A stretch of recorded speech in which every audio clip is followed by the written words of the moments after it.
Greetings, comrades, and welcome to How the Red Was Won, a podcast about organizing in the South, Texas, fascism, and how to fight back. It's me, Jen Big Nasty, and I'm just gonna drop this. Well, it'll be a short podcast, probably too long for a TikTok, which is why I did it here. I went to the Austin No Kings rally today, and I wanted to talk about it. I want to talk about what I saw, who I talked to, what was good, bad, and ugly about it. Today is it's October 18th, Saturday, the day that every city in the country did their No Kings rally. And I do think you gotta hand it to the libs for being able to turn out so many people. I haven't even looked up official numbers from across the nation. I heard mumblings of the Austin one being between 15 and 20,000 people, and that is a lot. That's impressive. It is impressive to be able to turn out that many people to come out and show whether it's support or disdain for something. It's cool. It's good to see that. Even if I don't agree with like the purpose of it. Anyway, we'll get into it. So for some reason, a lot of other cities had theirs in the morning, which I think was probably a good idea. Since protests usually start around noon, maybe 11, it's a sleep-in kind of town. Today's rally started at 2 p.m. at the Capitol, where they had a few speakers. I did not go to that portion of it. At about 2:30, they left the Capitol and took to the streets and walked down to Auditorium Shores. It's about a mile, I think, is how long that walk is.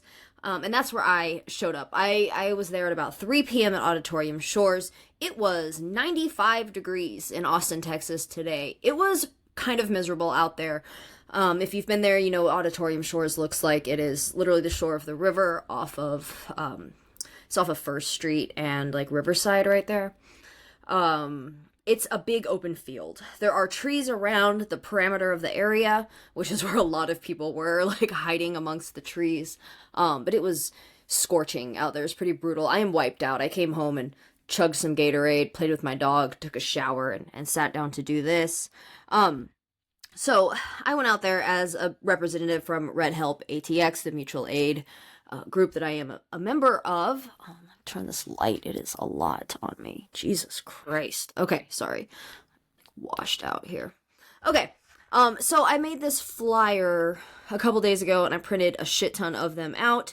My idea of going out there is that this is a very like Democratic Party protest. It is the solution offered to, Trump bad is just elect Democrats, elect better oppressors, and things will be better. Obviously, I disagree with that. So the flyer that I made that I took out there says, "We protested, now what? No one has to do it all. Find out what you're good at and join your community." And then I have 5 points here. 1, mutual aid. Collect and distribute food, clothing, hygiene items, blankets, or school supplies. Learn what your vulnerable neighbors need and help them get it. 2, labor organizing. We, the working class, hold the power to shut down the economy. Talk to your coworkers, unionize, make demands, walk out. 3, community defense. Monitor and document ICE and CBP activity. Learn de-arrest tactics and intervene. Embrace your Second Amendment right to protect yourself and communities under attack. 4, education. Read liberation theory and share it with others. Join a reading group and study revolutionaries of the past. Example, Lenin, Che, Rosa Luxemburg, Ho Chi Minh, Malcolm X. And 5, boycott. Don't spend your money with companies that donate to the Texas GOP or support the IDF. So I wanted to go out there and just talk to people about it's great that you're out here, right? We're all out here. This is very cool. We're all obviously very pissed off about the way things are going in Austin, in Texas, in the US, right? And so I went out there to try to talk to people about getting further organized, right? We're here, this is very cool, but this isn't it. This isn't going to actually do anything. So what are the next steps, right? So that was my goal. So I got down there right about 3, and I actually timed it really well. As I was walking over to the park, the crowd was coming across the bridge. It was actually a very cool sight to see, like, and it was just like, it was a large turnout. Like, there were tens of thousands of people there. The first thing I did notice was a shit ton of American flags, and I knew this would be the case. It is just very jarring to see. Not a fan of that thing, not a fan of seeing it flown at protests, because I think it's very contradictory to what we're doing here. If we're mad about the US and what it's doing, why are we flying that flag? And I'll get more into that in a little bit. But also, very front of the line of people marching, not a line, it's a mob of people, but at the very front of it was also the intersectional queer flag and a giant Palestinian flag. And that was definitely Roy Woody Jr. He was at the front with his kufiya and flying that flag, and I knew it was him as soon as I saw it. He is a very strong voice for Palestine in Austin, and it was really cool to see him leading the, I want to use the word parade. That feels condescending, but it also feels appropriate. So I stood there on the side and kind of watched all the people walk by for a little bit, and the crowd is older than I expected. I'm 42, and I was definitely in the younger chunk of the crowd by like a lot. And again, we love our elders. I have nothing wrong with getting the boomers out because they're upset about something. I think is good. It's good to see them out and activated, but they also had so many American flags, and again, it's very contradictory. A lot of very visibly queer elders, though, which is good to see. My brain immediately kind of said this kind of feels like the Dyke March, right? It was just like a bunch of older, kind of butchy lesbians, and I'm very happy to see them out and supporting younger queer people that are under attack. We do love our lesbian elders, but you know, it was just maybe not exactly the crowd I expected. I'm not sure what I expected. I knew it would be a bunch of liberal white ladies. Maybe I didn't expect them to be so queer. But Austin does have a large queer community, so it was good to see them very well represented. So yeah, a lot of American flags, and I guess I'll just jump into talking about the American flag for a moment, because it's in my notes. I did have my phone on me, don't get mad. I turned off my location and everything, but I wanted it for my notes. And so, the American flag. I did meet a friend down there, and now this friend of mine, she's been on my podcast before. If you want to find my episode, I think it's 21. It's called Pennyroyal Tea with my friend Jane, and she talks about basically like herbal birth control. Like, what do we do in a post-Roe country if we don't want to be pregnant? So that's a really good episode. You should listen to that. So I met her out there, and so my friend Jane, she's not a communist, but she is a very good person, and she is a radical in a lot of ways. She just doesn't like read theory, right? But like, she definitely agrees with the things that I say, and like the things that I believe in and stand for. She's just on another side of it, right? She does a lot of foraging and making tinctures, and she rescues animals. Like, she's a great person. She's not a communist. She donates a lot to Red Help as well, which is very cool. So I was talking to her about it, and she was like, there are so many fucking American flags here. She's like, I can't tell if these people are like counter protesters, right? Like, if they are like Trump supporters. And I was like, that's a really good point too, because it's, you know, they fly that flag. They're the quote unquote patriots. And I understand the liberals wanting to like take that back, wanting to take back America, wanting to be patriots, but I think that that is incorrect, right? Right? And without even getting into the fact that like the US is like a settler colony and we need to be talking about the indigenous people that were here first and how to engage with these ideas of land back and what that could look like and how to get those people in charge of things again, without even thinking about that.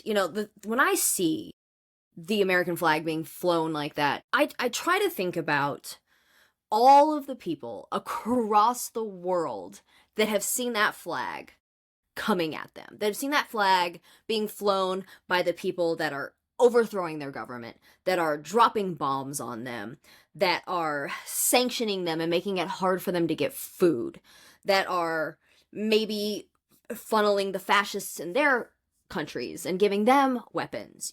All the people that our country has cooed and oppressed, and everyone around the world that has had to live under the boot of the US, what do they think of when they see that flag?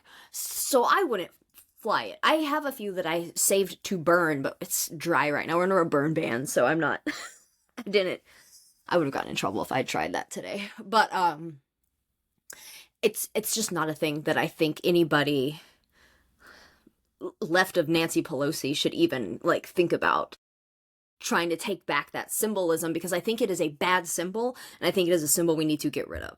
There is no reclaiming the American flag for the left. It's just it's done. It needs to be done away with. We don't want it. So yeah, I was talking to her about that. My notes are kind of a mess, so I wrote them obviously in the order that I came across these things. So there were some good signs, lots of like fuck ICE signs and stuff like that.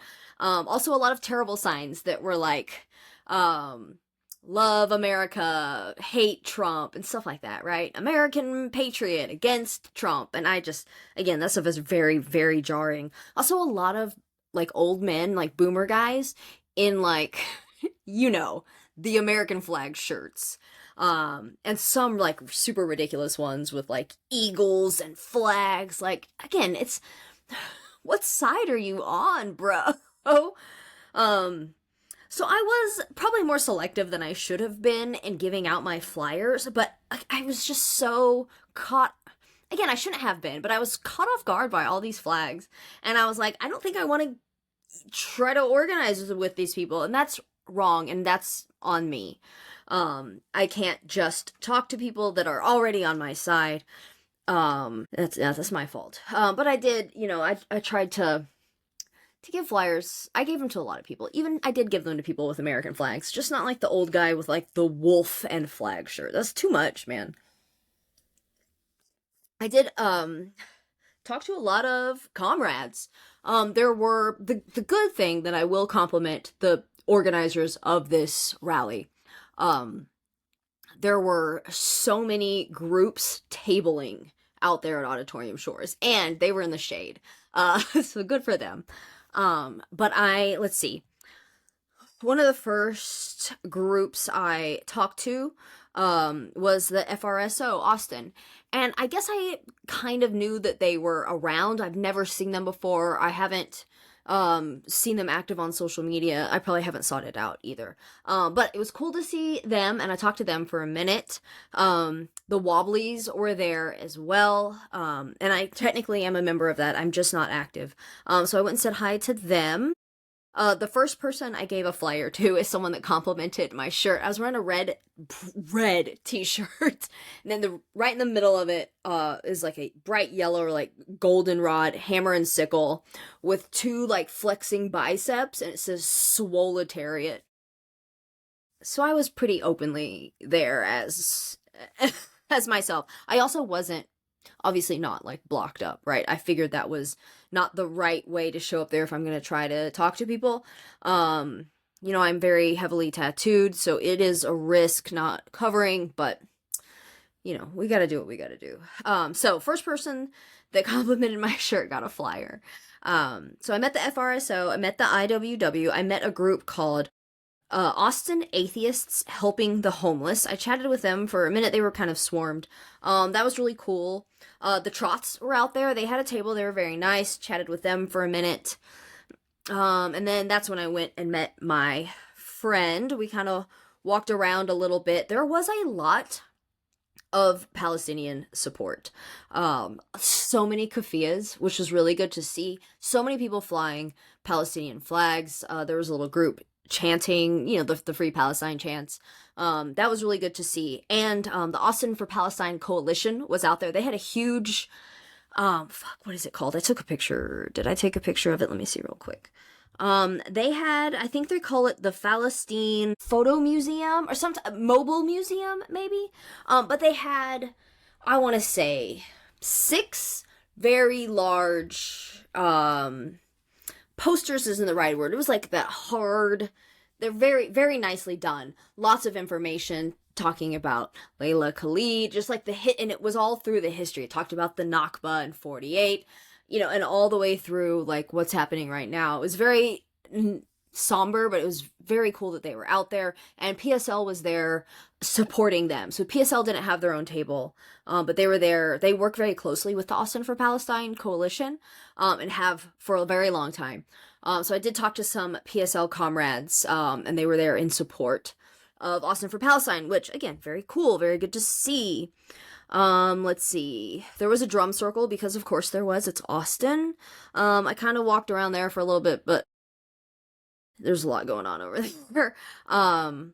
There were also the inflatable costumes, right? So this is the thing that started in Portland at the ICE protests.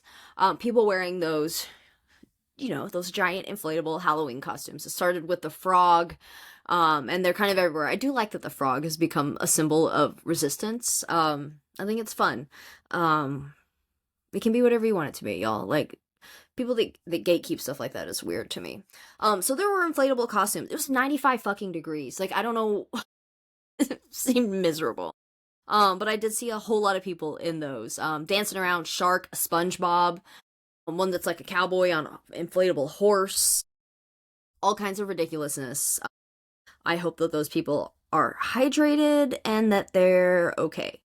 I did notice that there was a tent selling like official merch for the event, which, I find questionable. I think having various nonprofits and organizations tabling is very cool, giving out information on how to get involved. DSA was also there, like those types of groups. It was really cool to see. Selling official merch, it's not a protest, right? It's a party, it's a rally, and that's fine. And then again in my notes, it says so many old people, so many USA flags. There was just a lot. The first speech that I caught, so they did have a big stage right at Auditorium Shores, kind of right in front of the river. If you've been there, you know how they set that up. The first speech I heard was Julianne Nitch, and she and I used to be friends. We had a big falling out a little over a year ago. She got really mad at me when Biden dropped out and Kamala was named as the nominee, right? And I just publicly, on a post said, hey, I just think we should wait until her platform comes out to see how she differs from Biden before we, pledge to support her. She got really mad at me. We have not spoken since then, and that's fine. So her speech, she's a good speaker, and she looked very cute. She had a cute dress on. Her hair looked really good. It was a pretty cringe speech. She was quoting the Declaration of Independence and parts of the Constitution. And again, I understand where we're at, but as someone who markets herself as being more radical, I thought it was kind of strange. And the specific quotes from the Declaration of Independence talked about these colonies, and again, I know that's literally what the country was and is. It was founded on settler colonialism. But when we talk about the U.S., the founding of the U.S., I think it's important to acknowledge that instead of acting like it's a good aspirational thing. You know, it was, and it kind of rubbed me the wrong way. Anyway, it made me think she's definitely going to run for a higher office next year. So good luck, Julie. Yeah, that was kind of cringe. I kind of walked away after that. Went to the other side where I saw some other groups. Let's see, they had a lot, obviously, of Democratic Party groups, Travis County Dems, Young Democrats, the League of Women Voters was registering people to vote, all that stuff that you would expect. And a few groups, I didn't really get close to all of them. I didn't write them down either, and that's on me. But there was a lot going on. I did run into a bunch of people dressed like clowns, which I thought was a lot of fun, and I chatted with them. I gave them some flyers. They offered to put clown makeup on my face, and I was like, I'm good. It's 95 degrees. Also, I don't like wearing makeup on my face. The guy made a comment about, oh yeah, just your tattoos, and I'm like, those don't sweat off, you know?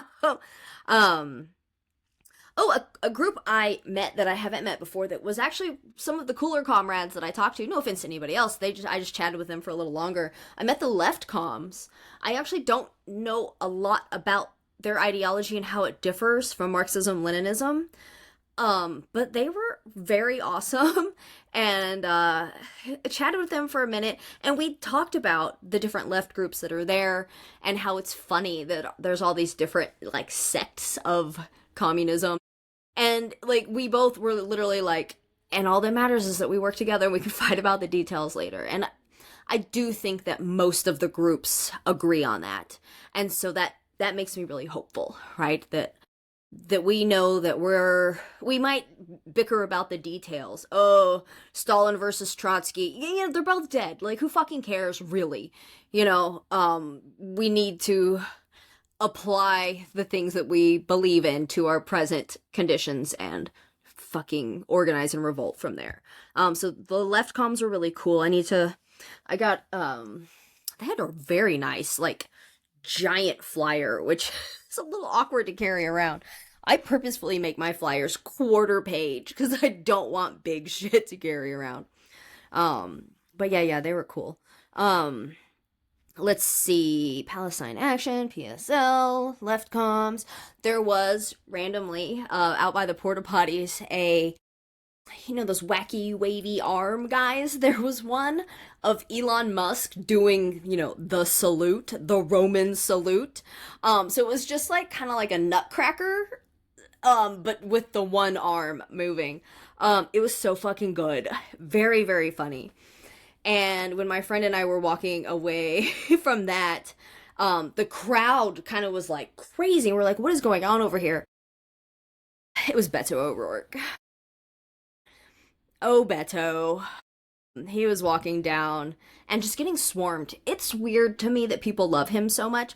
Now, I think he is a likable person, like on a human level. Like, he seems very personable, which is why he is a politician, I assume. But like, what are you doing, bro? Like, you should be running against Cornyn right now. But yeah, anyway. Also, I saw when I was wandering around, Sam Greyhorse was out there. I love to see him around. You should look him up. If you live in Austin, especially, and you don't know Sam Greyhorse, you probably see him around. He's a native guy, and you'll see him on his horse or mule. He has a mule too. But you see him all over town. And in December, he dresses like Santa Claus and just takes his horse all around the city. I love him. He's great. So, Sam Greyhorse was there. And, okay, there was a band that played, and there was some of the music, some of the lyrics to the songs were on the radical side. I will hand it to them that, like, the speakers and the music was, some of it, at least, some of it was really boring, like Democrat stuff, but some of it was pretty good. And Greg Stoker spoke, and like when I heard his voice, I like turned around and walked back over towards the stage. So I think people probably know who Greg is. He has a podcast. What is this podcast called? Something Empires? Hold on, let me just... He was Special Forces, I want to say. Wow, I should have taken better notes here. Stoker. It's called Colonial Outcasts. So he was special forces. He's about my age, I think. So he probably joined around the 9/11 time. And came back radicalized, right? Came back like, this was bad. What I did was bad. What I saw was bad. The empire is bad. And has been a strong activist since then. I've seen him at a lot of the Palestine events, and he was on the most recent flotilla. He was on the veterans boat specifically for the flotilla, and he was at this speech today. He was wearing his keffiyeh, and he was talking about being tortured by the IDF. Talking about Ben Gvir, and just like what that was like physically and mentally being captive in Israel. And so his speech was by far the most radical. Honestly, I'm sort of surprised they invited him. But again, like they did a good job. He talked a lot about imperialism and capitalism and the rich, and how this is not, a blue-red, but it's the billionaires versus the working people. And he said some things. He talked about how this isn't a protest, this is a rally, and that's fine, right? This is good for what it is, but this isn't doing the thing. We need to talk to these other groups. We need to get organized. We need to find other more radical actions to take, because this is just a meeting place. And it was very, very cool to hear him say that on the stage. He got a lot of applause. People seemed into it, and I kind of was watching the crowd's reaction to him, and went and handed out more flyers to those folks that seemed like they were into it. So yeah, Greg Stoker is awesome. I tried to get him on the podcast. He will not reply to my tweets. I'm sure he's very busy.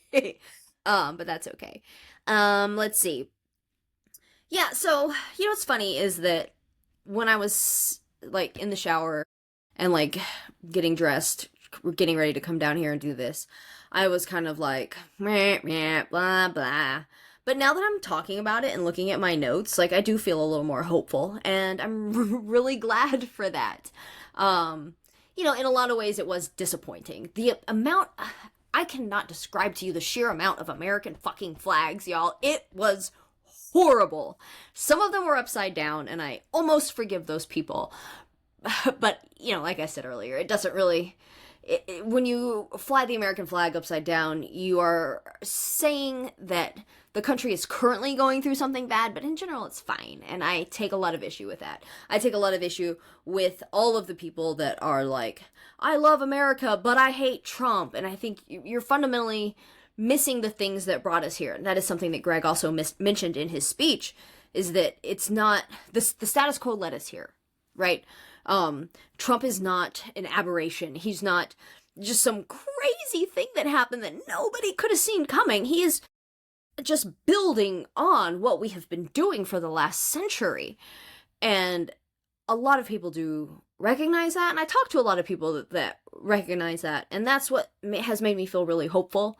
And I hate the age discourse, because it distracts from the class discourse. But in some ways you can extrapolate that the older people, and I'm not saying that these old ladies out here voted for Reagan. Some of them probably did, though. But in some ways the older folks are hoarding wealth, right? They're not rich, they're not landlords, they're not Bezos or whatever, right? But because they have a certain amount of wealth, they are missing part of that class analysis that shows us that we're all in this together, right? They have a different view on things. The status quo worked for them, therefore they're not into disrupting the entire system. And I did get some looks from people for my shirt specifically. People looked at my shirt and then kind of looked at me like, and of course it was people with American flags. That were maybe, again, these are Red Scare age boomer plus. I mean, there are some older people out there. And so I get it if they have some anti-communist views because that's what they were raised with and they haven't sat and thought about it. And that's fine, and that's also what I'm here for. I did give out some of our... I don't have anything on me here today. My desk is a mess. I did give out some of our, like, what is communism flyers that we use for Red Help, and they basically... Let me see if I... Is my bag in here? It is! Okay, let me just read this to y'all. I'm not gonna edit this either, so sorry for all the noise. I am gonna learn how to edit, I promise. I promise. Okay. It has this very cool... Let's see, can you see it? Light is so... Oh, look, there's my dog. She's coming to say hi. It has this old wobbly artwork of all the people raising their fists up into the big fist. Come here, Lex. She's like, who are you talking to? Okay, so it just says, what is communism? Communism is, at its core, two things. A scientific lens that we use to examine current and past conditions, and two, a guidebook on how to liberate the working class and all oppressed people. And then it says, who was Karl Marx? Dialectical and historical materialism. What does all this mean? And then it has our contact information at the bottom. I've posted this online many times. Follow Red Help ATX. And you can find it too. It's probably also on our website. Don't quote me on that. I'm not in charge of that. Anyway, I gave some people that, and hopefully these things get people thinking, right? And then at the very end, Beto gave the closing speech. People love him. I said that already, but it's weird to me. He's also very tall. Like, he's gotta be at least 6'5". Huge. He's a huge, skinny man. And, just so you know, he was still wearing the blue shirt. And, I mean, again, 95 degrees. We all had the Beto pit stains, but I was like, well, at least he's consistent. At least he's wearing the uniform. But man, he got up on stage and did like a shout out to all the patriots, and I was like, ugh. It was gross. So that was happening as I was leaving. It was already pushing 5, and I was tired and hot. Hi, Lexi. She's so cute. She's smelling all my stuff because it probably smells bad. And I talked to a man named Ben, who is in the State Workers Union, and we talked about a proposition that is on our local ballot. And he actually spent a lot of time. We chatted about it because I was confused. Well, I had some concerns about it. We'll just say that. So we talked about Prop Q, I think is what it's called. And I really appreciated him taking the time to talk to me. He was like, saw my shirt and was very good at like knowing your audience and code switching, and talk to me about when we use a material analysis and look at this. And I was like, all right, comrade, I'm into it. Yeah, so let's see. In summary, man, I need a nap. In summary, I'm glad I went. It was more or less what I expected. In some ways, I was very impressed by the organizations that were there, that there were several explicitly communist organizations there. That's cool. And that they were openly and allowed to be there. And I don't know what the process was for getting a table. I don't know if it cost money. I have no idea. But I was really glad to see those groups there. I was glad to see so many kufiyas, so many people supporting Palestine. I didn't see a single Israeli flag either, which was really good, because I probably would have lost my shit if I did. So that was really cool to see all that support. I hope the people in the inflatable costumes are okay, because I was drenched and like came home and chugged Gatorade because it was rough out there. So I hope that they're okay. They're probably young, so they're probably fine. I disappointed in the amount of American flags. We need to have some sort of reckoning about symbolism. Specifically that thing, but other stuff as well that I think we need to leave behind. The eagle is another one that I find jarring. You know, that I know there's a difference in like the American eagle and like the Nazi eagle, but like, I don't know, there's other birds. I don't remember which of the quote-unquote founding fathers wanted it to be like the wild turkey, but we could do that. We could just change it. If we're not going to do anything else, let's just change the bird. I'm just kidding. That's stupid. Yeah, too many flags. I hope all the old people are okay, though, because, again, it was hot as hell. I did take a video of a man who had an electric guitar. Is plugged in, and he had some sort of backing drum track. I had no idea what he was, we'll call it singing about, but that was wild. He was way off in the corner. I saw somebody in a ice cream sandwich suit. That was cool. Again, hot, too hot. And it said something like, I scream, you scream, we all scream for democracy, which, you know, is fine. Some good signs. Some bad signs. All in all, it's good that people are mad. And I just hope that they see beyond Trump bad and understand that the system that allows for Trump to become in charge of it and allows for him to enact all these. Obviously, I mean, people aren't afraid to call it fascistic, right? If they can recognize that the things he is doing under that flag are fascistic, then maybe that flag, if you're not ready to say is fascistic, at least is not anti-fascist, right? Anyway, I just wanted to get my thoughts out. This was a little rambling. If you made it this far, thank you. Thank you for listening. Join an organization. There is no perfect organization. There are a lot of imperfect organizations out there that you could join one of. If it's DSA, PSL, FRSO, not the Trots. You could, I mean, whatever. Join the Trots if that's the only group in your area. They're good people. They're doing good work. The left comms, again, I don't know a lot about their ideology, but they were really cool. Maybe it's tenant organizing. Maybe it's mutual aid. There were several mutual aid groups out there. Street Forum, ATX was there. They do a lot of good work. They raise money and they buy tents. They give out so many tents because the tents are always taken by the cops, right? And then everything these people own is in there. And so they're always giving out tents to people, which is very cool, very important. Join an organization. Again, it's not going to be perfect. If there was a perfect organization, we would have a vanguard party and we'd be doing the goddamn thing. We're not doing it yet. We're still in the organizing and educating phase. And we're running out of time. So, find like-minded people in your area and get with them.